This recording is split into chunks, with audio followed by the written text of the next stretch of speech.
In 1940, aircraft factories became prime targets for the Luftwaffe bombers.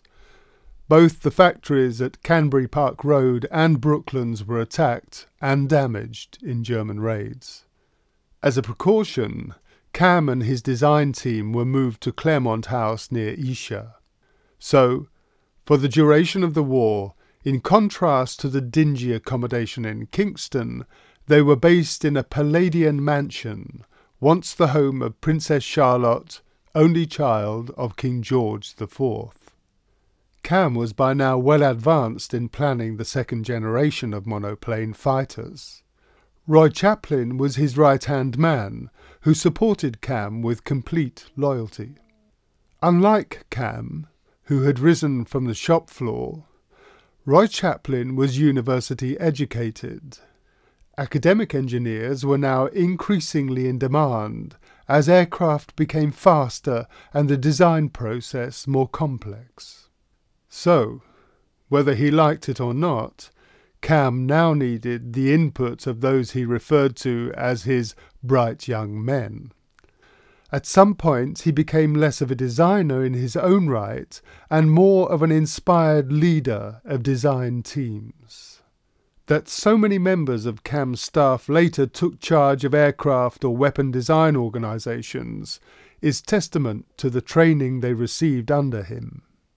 In 1971, the then Sir Robert Lickley said, "There is no greater challenge than working in a successful team driven by a master hand constantly searching for better ways of doing things." Robert Lickley had joined Hawker in 1933 as a stress man, and during the war became chief project engineer. He left Hawker to head up the first aircraft design department at the New College of Aeronautics at Cranfield. Two of his students at Cranfield were John Fozzard and Ralph Hooper, who later joined Hawker and developed the Harrier jump jet. The second-generation monoplane fighters would feature more powerful piston engines and use an all-metal fuselage construction. The first of these was the Typhoon, which became the RAF's first 400-mile-per-hour fighter. It did not have an auspicious start to its career.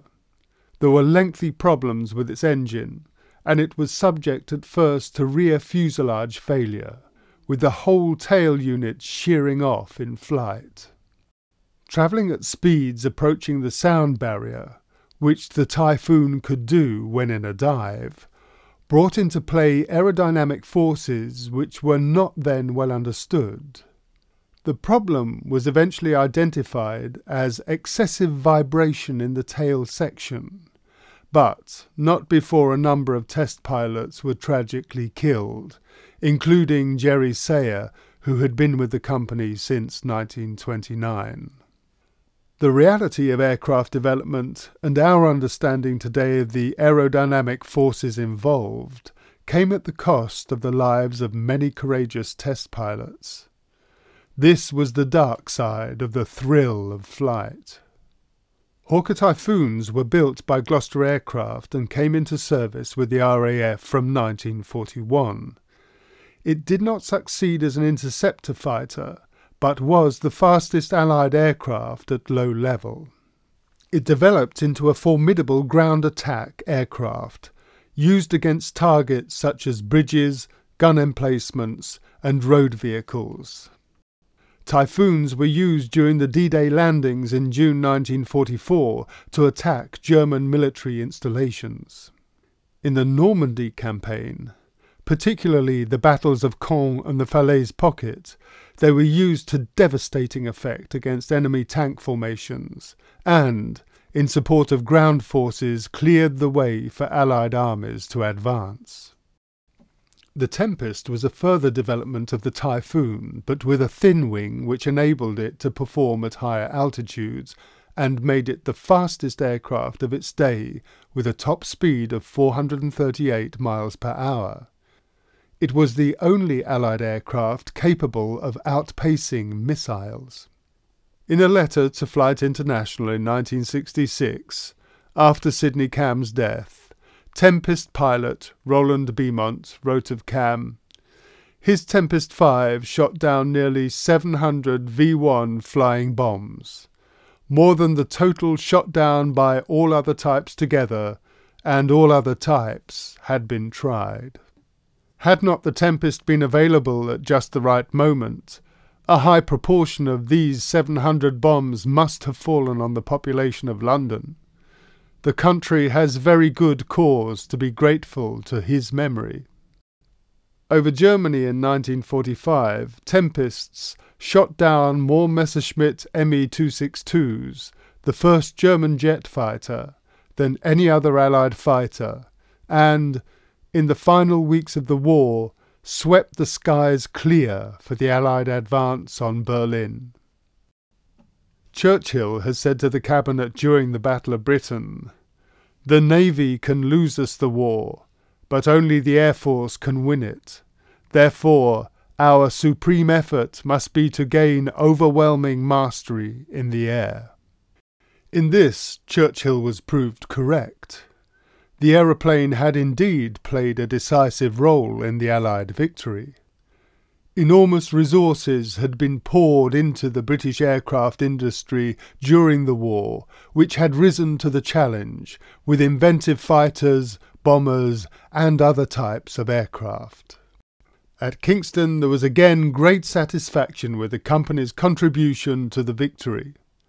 The Hawker-Siddeley Group had produced some 25% of Britain's wartime military aircraft, including the Avro Lancaster bomber, and in the last days of the war, the Gloucester Meteor, the first Allied jet fighter.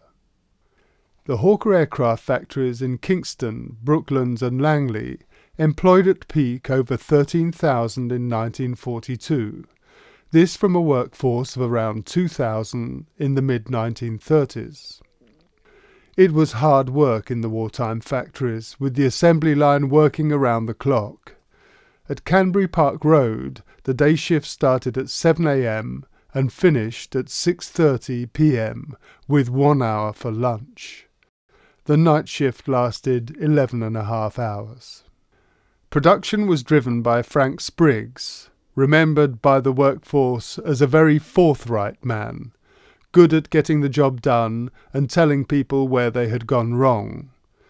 Wartime management was tough, and a worker could be sacked on the spot for a misdemeanour. But there was good humour too. A Langley worker remembered that we weren't badly paid, the canteen was good and we had some entertainment. Max Miller, the comedian, came to Langley. So did the singer, Petula Clark. One of the few women in an engineering position was Beryl Platt. Of her time in the wartime factories, she said, "It was very hard work, often 70 hours a week. The atmosphere was intense, and it was a very crowded production line. I always remember Hawker tea, which didn't taste of tea at all, but it was hot and wet. Someone once told me they put bicarbonate of soda in it." But there was great camaraderie. People did pull together, and that's why I speak with such affection of the people I worked with on the shop floor. We knew we could rely on each other. Wartime funding had made aviation Britain's largest industry, and with a world lead in military aircraft development. In 1945, however, it was not clear what the future defence requirements might be, and so, despite the esteem that companies like Hawker Aircraft were held in by the public, Sopwith again faced the prospect of adjusting to peace.